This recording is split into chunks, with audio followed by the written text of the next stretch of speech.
All right. Well, hello everyone. Welcome to another session of Lens with Advanced Design. My name is Hector Silva, and today we have the pleasure of hosting our next guest, Adam Miklosi. Adam, thank you so much for being here. A little bit about Adam. He is a freelance industrial designer based in Budapest. He graduated at HDK Goteborg in Sweden and moved to Switzerland for 5 years as a junior industrial designer. Then he moved back to Hungary 4 years ago to establish his own hardware startup. Having worked on various product developments starting from the concept phase up until mass production, Adam gained wide experience in consumer electronics, healthcare, and packaging design. We are super excited to have Adam share a little bit about his work, about his journey. For those who are tuning in, get your questions prepared. Highly suggest that you ask questions in the Q&A section so that we can have a conversation afterwards about Adam's work. So that being said, Adam, I'm going to give you over the floor and we can get started. Thank you very much, Hector. Welcome, everybody. Just a second, I share the screen.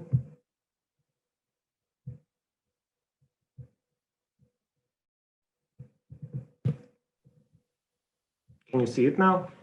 You look good to go. Okay, so welcome, everybody. I will just finish the introduction where Hector ended it. I'm Adam Miklosi, and currently I'm working as a freelance industrial designer from Hungary. Here I collected some selection of my work I have done in the last few years.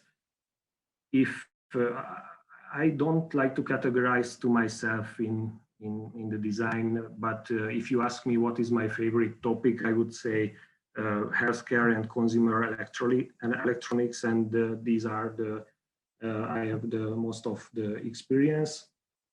But I like to challenge myself and join to team in various technological developments. Yep, and let's start the presentation. I call it designer by day and maker by night, but don't worry, I'm not a kind of designer and maker robot who works 24 hours a day and has no social life. With this title, I just wanted to symbolize what I'm doing outside the design. And since I was a kid, I always liked to fabricate fictional products and tools, and that's the reason I became later a designer. And I just met with the idea and the whole maker movement a couple of years ago when I entered to the Fab Budapest. Fab Budapest is the member of the worldwide Fab Lab ecosystem. This is a digital fabrication workshop and a makerspace. I would say if you are tinkering or experimenting with stuff, this is the best place you can work. And the whole ambience and the people working in such a workshop was very inspiring for me. And I started to learn more about open design, maker movement, distributed design. And let's clarify this keyword. So open design is a development of physical or digital product based on a commonly shared open design information, and it's mostly facilitated by the internet, and it is done without any financial compensation. The maker movement is strictly related to open design. The best way to explain it maybe to compare to hacker cultures, as hackers are developing softwares, makers are tinkering on physical products, mostly using open design equipment. And the third one is the distributed design, which aims to integrate product development in a distributed ecosystem. It roots back to the circular economy, where we use local resources and generate or eliminate waste. And I brought you a very good illustration from the done by the Fab Lab Barcelona. On the left, you can see the current ecosystem, how the product life cycle looks like. It's did not really change since the Industrial Revolution. You get the raw materials maybe in Brazil, then transport it to China, you manufacture the product and then transport it to the US. If I would list all the negative aspects of such a linear process, I could hold a different presentation. Instead, I want to show you an alternative, how the distributed ecosystem looks like.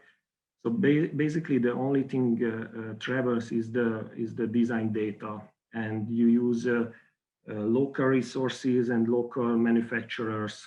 For example, OpenDesk use this ecosystem. You can buy and download the design file of the furnitures, and then they have contracted manufacturers in several countries and cities who are qualified to manufacture that design. But what kind of products, for what kind of product can we apply the distributed design and such an ecosystem? Of course, you cannot apply for all kind of product, but when you design, you should think about the whole lifetime of the product you are designing, and maybe for some cases, open design and distributed design could be an alternative.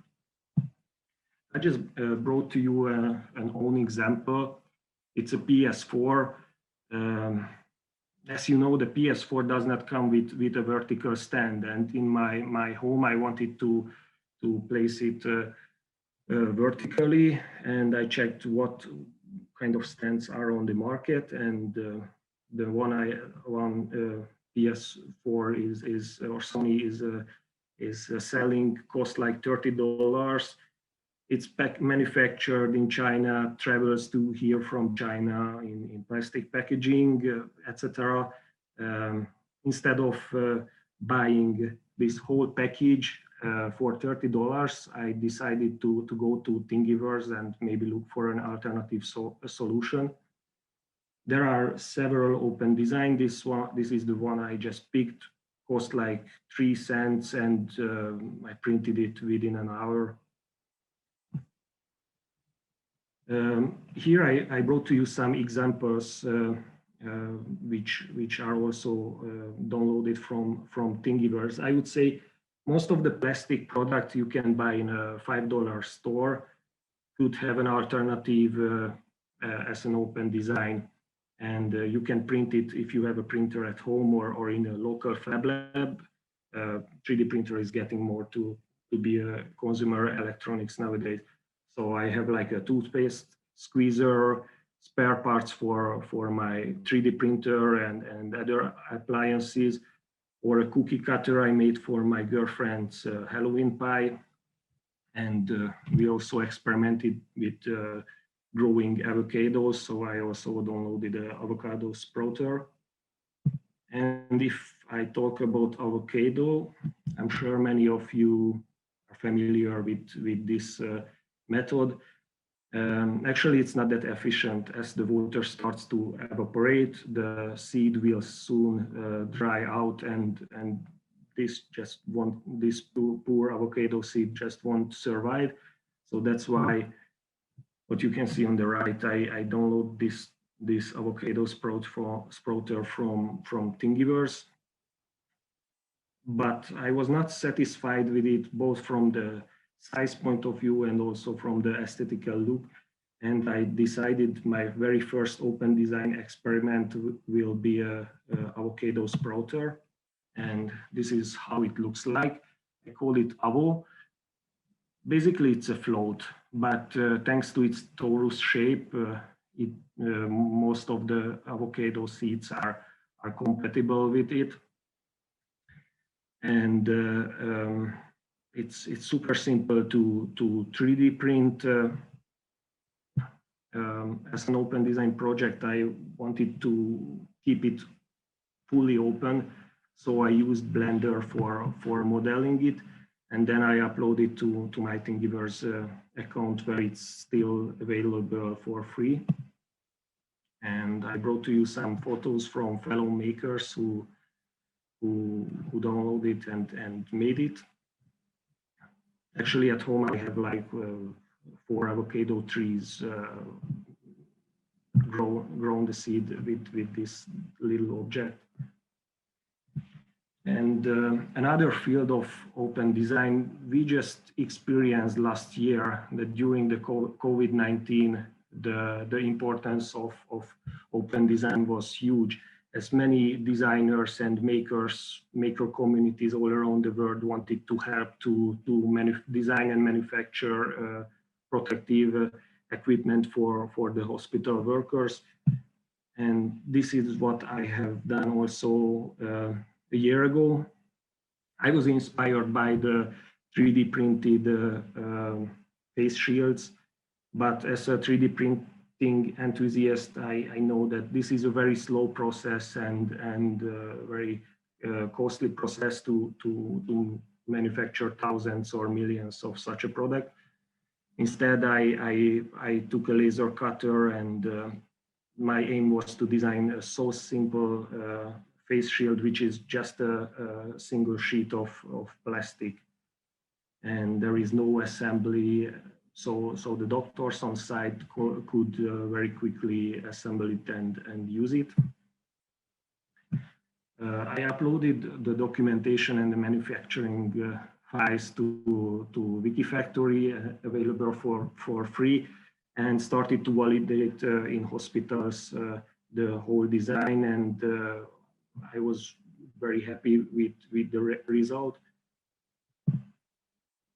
And the reason why I'm very happy is not only its humanitarian aspect of the project, but the co-design who came to life by fellow makers and designers joined to this project, and aiming to help to finalizing the yield and reducing waste. And so far I know over 10,000 face shields were manufactured worldwide in 6 countries from the original and the redesigned versions of it. And we just arrived to the main topic of today's presentation, which is a 3D printed IKEA collection I made last year. It's called Ugradera. It's a Swedish word meaning upgrade. And the collection includes six members, 6 3D printed design relate to 6 of the IKEA's product. My aim was to improve IKEA product experiences and also correct usability issues. But before I go to the details, let's get to where it started. On a sunny Monday morning, my girlfriend gave me a comment that she wanted me to please 3D print something to keep my soaps dry on the soap dish.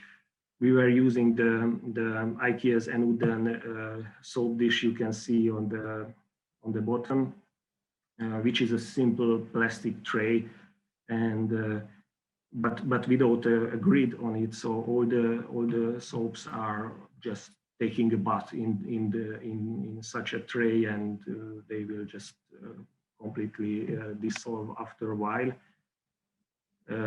So as a nice boyfriend and a designer, I took the challenge and I developed an alternative 3D printed solution for her, and this is the end result.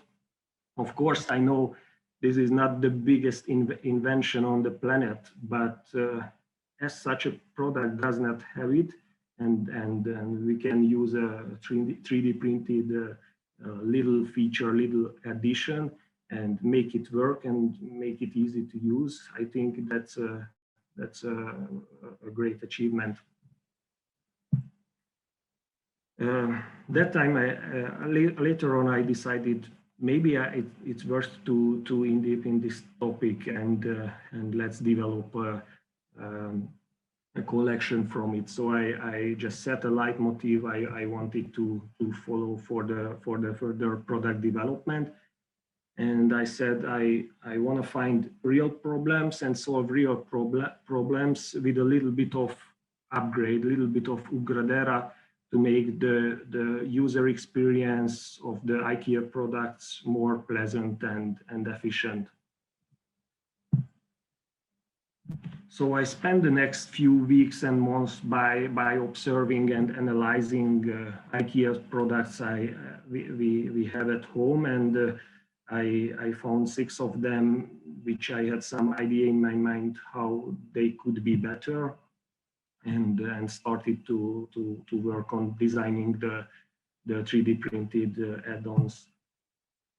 It was not really a complete process. I mean, I perfectly skipped the sketching phase. I started to ideate straight with 3D printed mockups, and it was a force and back iteration process by printing one little object, trying it, and maybe adjusting, and after like 3, 4, 5 iterations, the final product was born. And let's go to the details of one of the product. This is my favorite from the collection. It's called the CH1, related to the IKEA's Chozik cheese grater. This is a very famous IKEA product. I'm sure many of the audience have such a cheese grater, and familiar with this issue. If you start to grate the cheese on top, soon the small pieces of cheese and fragments will fall off, and you need to clean up the table afterwards. With a very simple Ugradera, it's like a very simple tool which you can place on top of it. You can keep all the cheese on top. So after you finish grating, you just flip it over and put it on your pasta. And this is how the collection looked like at the end of the summer. You can find all the projects, all the products with details and description on the website. I took this challenge by launching this collection, not only designing physical objects, but wanted to experiment with branding and creating the whole website and social media around it. And I shared the project on my private Instagram account, and announced the beta testing program. However, me and my girlfriend, we tested this object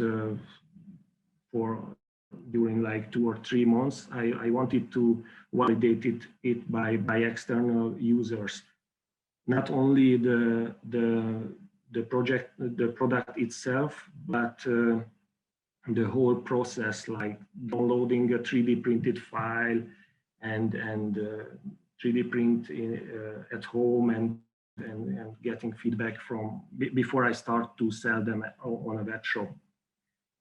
So far, 16 participants joined to the beta testing, mainly makers, designers, and 3D printing enthusiasts. And the outcome was very promising. They loved the design itself and the way it's solving the problem they face every day with the IKEA's product. I mainly had to optimize the STL files for more efficient printing time or using less plastic pieces um, and at the end I had to cancel one product which was like a tray for the toothbrush cup because we realized the ceramic toothbrush cup is the wall thickness is very inconsistent, so my design won't fit to the IKS product, maybe on the other side of the world. So I decided maybe I won't launch this one. But without the beta testing, I did not know this problem exists.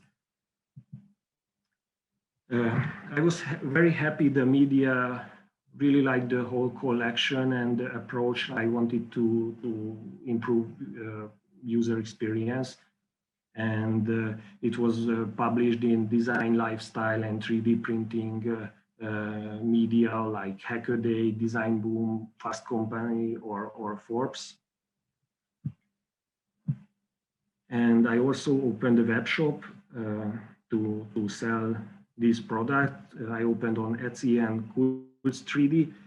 Setting a price for such a product was also a challenge because there is not really anything similar existing nowadays, and I considered the price of or the cost of the final 3D printed object, and I set it to $5. So I set the digital design file accordingly. Ugradera is a small but constantly growing maker community. I'm very happy. Every week I get a photo of a new make from the other side of the planet, and this makes me very happy. As this project for me is not really about financial motivation. It's more about fun and experimenting. So I decided I will continue experimenting and finding new IKEA products which needs to be upgraded. And this is the first time I announced the collection. Stay tuned, it will arrive by the end of this year. And thanks everyone for watching. Thanks Hector and the Advanced Design team for inviting me, and I'm ready for your questions. All right, Adam, thank you so much. Thanks for sharing. That was amazing. We do have a couple of questions that are coming in, so we'll just jump right in. Question number one, someone is curious about your time at Mayform Design Studio. Yes, they are a Hungarian design studio, and I'm an external designer, sometimes joining for their project, but I'm mostly working as an independent freelance designer. Yeah, you did talk about your work, and it's been covered actually quite a lot by the design media. I remember for some time your name and your work just kept coming up on LinkedIn, Fast Company. Everyone was covering this kind of, you know, innovation that you did with IKEA products. I'm curious to hear if IKEA ever reached out to you. No, not until today. Okay. I had some vision in my mind that maybe I will get a happy or an angry email that maybe they like it or they don't like that I'm hacking their products. Nothing today. Wasn't really my purpose. I like hacking IKEA stuff anyway. I believe it's a fun thing. But if we can make a collaboration, I would be happy to do it. Absolutely. Now you do a lot of 3D printing, and I really love this kind of like approach that you take. You even mentioned that your girlfriend said, "Hey, can you do this better, or can you enhance this?" and it kind of gives you this challenge of seeing how you can just improve it a little bit. And you're calling it like, kind of you're hacking it. Um, do you think, as someone who is improving these products, what does that say about you as a designer?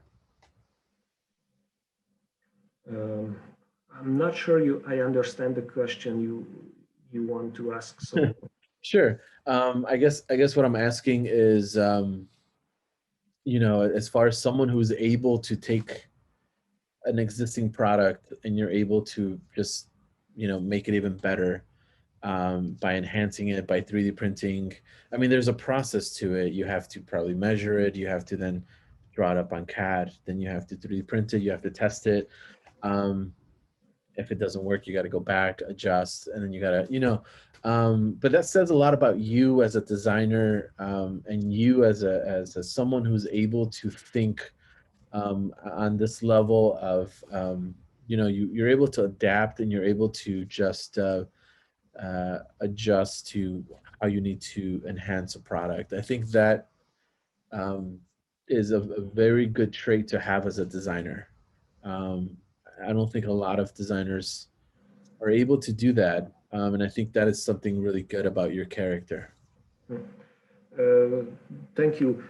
What I want to add to this, if you go to like Thingiverse or and Cool's 3D, you see a lots of really good product hacks or little things which can solve really existing problems.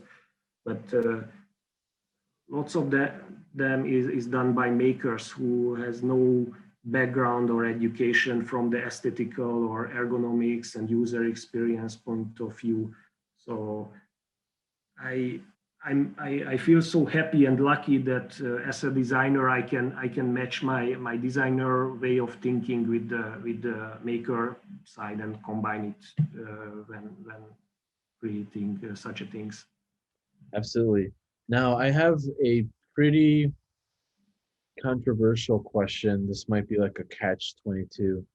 Um, 3D printing has really helped our industry a lot because now we have the opportunity to go from an idea to a physical form, some type of validation, pretty quickly. Like 3D printers are very affordable now. You can access 3D printers. Um, my question to you is, has 3D printing, um, evolved our industry or is it hurting it? And the question comes from a sustainability point of view. 3D printing requires filament. It requires, this filament actually, I know right now there's a lot of filament that is very sustainable, but even when 3D printing started, the filament was just pure plastic, and so we're creating more waste. I would love to hear your thoughts on that. I think the biggest difference is like as I just mentioned, if you go to a $5 store and see these cheap plastic products, it's billions of product produced in China, and maybe at the end of the day, X% of it will land in the trash because they cannot sell it or other reasons.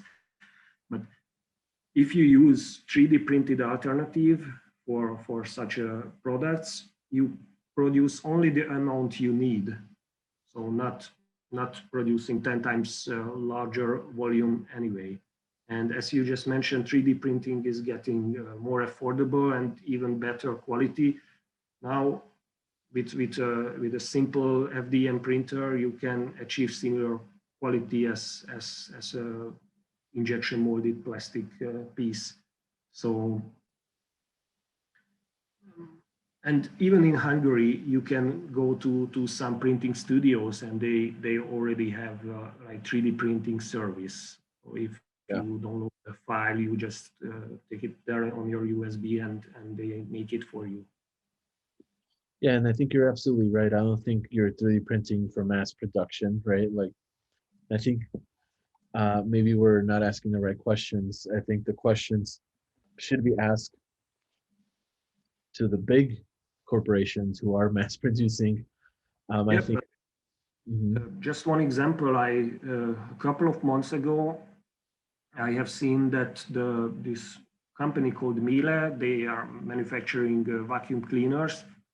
They announced some tools, some upgrades, let's call them upgrades, to their vacuum cleaners, which you can just put on and clean some very special places. Or when you drill, they made like a O shape you can place on the vacuum cleaner and use it when you drill into the wall. So I see that some big companies also value the potential in customized 3D printed alternatives. Now I know that you upgraded IKEA's products. Are you interested in looking at other brands to see what else can be? I know that IKEA, they're probably the most democratic and the most accessible products because they're very affordable. You can go to IKEA and get something for under $5 and um, you know, kind of hack it really quickly to start from there. But have you thought about other brands or just generally? As I just showed in the presentation for the PS4, I use the already existing hack. Mhm.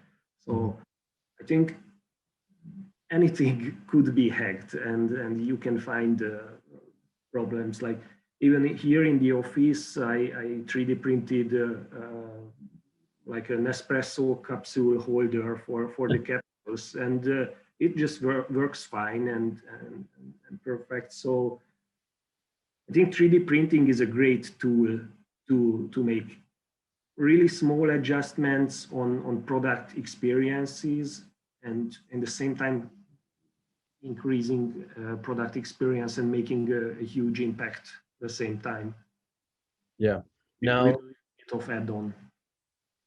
now, if you're not in a situation where you don't have access to a 3D printer, I think especially now where we're all working from home and maybe you don't have the luxury of having a 3D printer at home, um, we have traditional prototyping. Um, is that something that you still do for work or just for personal things, as far as just cutting up a really good classic cardboard or foam core? Yeah, And I love to work with these materials, and I mean, 3D printing is not for me is not like, okay, I want 3D print everything. yeah, If for my project, maybe a piece of paper is the better and faster alternative, I will go with it straight.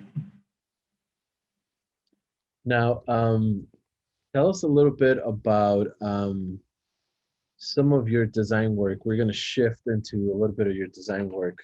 And for those who don't know Adam's work, you have a variety of work, and I'm actually trying to share it here so we can all look at it. Give me 1 second here. Here we go.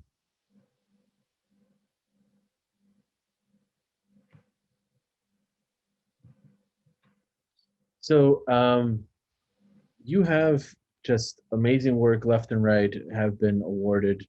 You've been recognized. You've designed for what's happening, as far as like the pandemic. You have a little bit of housewares, you have a little bit of tech. Your process of design is very unique, where you're very loose when it comes to sketching, and then you go and you validate, you come back. You have a lot of, I mean, here you pretty much just break down what your process is specifically for this project. Can you walk us through um, how do you, when you're designing something, you as a designer, how do you decide, okay, this is the idea that I want to proceed with? I think everything starts with a very detailed research, and learning the and understanding the problems and the materials I can use and the potentials finding in the materials or in the ideas. To me, the end result is really a result. Like I don't foresee it and I don't force it because this will just go and develop from one step to another.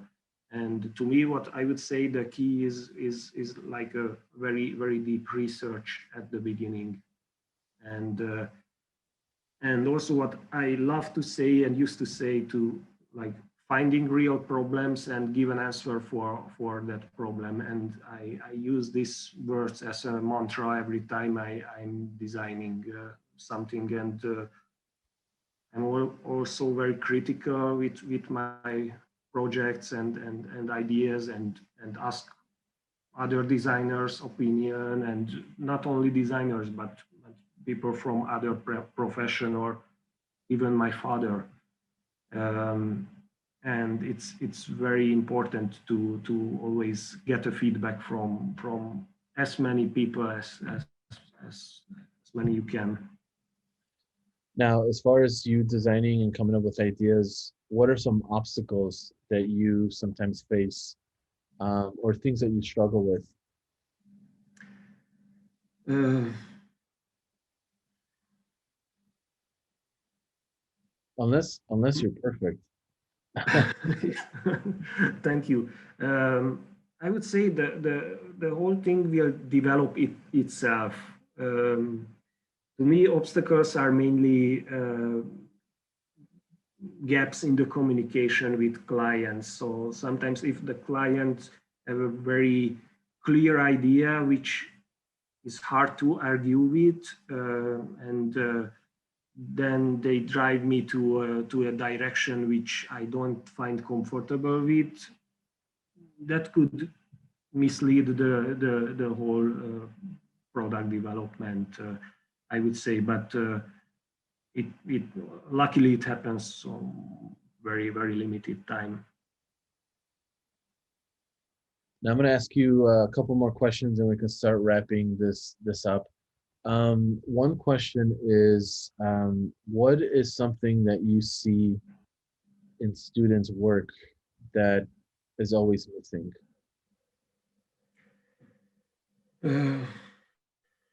What is missing is they start to design immediately. They don't spend time of understanding the problem and really look around and research it. Like on the second consultation, students come with very finalized ideas, and you realize at the end of the semester they did not it did not change even a little bit during a semester. So and also they don't spend time to work with the materials, like they don't spend time with modeling, and also I feel like they don't value the importance of working with like piece of paper or blue foam or wood. They say, okay, just sketching and 3D modeling and nice rendering, and it's done. But at the end of the day, when they 3D print it, they realize, okay, it cannot be used. It has lots of problems. So I would say the offline work is spared by many students nowadays. Yeah, I think you're absolutely right. I think sometimes students overstep the important things like research and really understanding what are the needs, and they want to start designing, they want to start sketching, and it's not very efficient. So that's a very Yeah. good. And this is why I like what you guys are doing with the Ready Set Proto, like even posting ugly sketches and ugly mock-ups, which is also part of the process, not only the very refined markers. Not everything is pretty. Um, the last question that I'm going to ask you is, what are you looking forward to 2021? I know that we're about a month and a half in already, but what is something that gets you excited about, the new year? This year, it's very rare. I have nothing really clearly planned for such a year. I would say I hope I will have some very nice projects and working with very innovative thinking clients and get to know some really different aspects and projects. As I just mentioned in the beginning of the presentation, I don't like to categorize myself. I like to, one day I'm designing like a sous vide cooker. The other day I try to design a perch for cats, for example. It's always like designing for cats. It was a very good experience because I personally like dogs, but to design product, I had to meet with people and interview them and even see how the cats behave and so new project always brings something new to my life. So Yeah. I don't have planned. It will come during the next time. That's very interesting, and it's a very good way of putting it, because I think sometimes we assume a lot, like, oh, well, I mean, a cat is a cat, so I'm going to assume that these are their behaviors. And just generally, I think as designers, I think it's our job to just do our due diligence and make sure that we know as much as possible so that we're able to provide our client with the best design. Um, but yeah, that being said, thank you so much, Adam, for being on Lens. Your work is pretty amazing. For those who haven't checked out Adam's work, we're going to link it once we publish this on YouTube. And head over to, if you just type in his name and Fast Company, you'll get a lot of articles. Adam's uh, hacks that he did for IKEA were widely covered this past year over the summer, and still waiting for IKEA to respond. Hopefully, in a very positive manner. I feel like they're a really cool company, so I'm sure that one day they'll be like, yeah, this is pretty cool. But other than that, this session of Lens is being recorded, and we will upload it later for you to reference. But Adam, thank you so much for your time, and we wish you a good New Year. Thank you very much, Hector, and thanks for the kind words, and thanks for the whole team, and Happy New Year for you guys We'll be in also. touch, and for those who tuned in, thank you so much, and we will catch you for the next Lens. Thank Take care. you. Bye bye.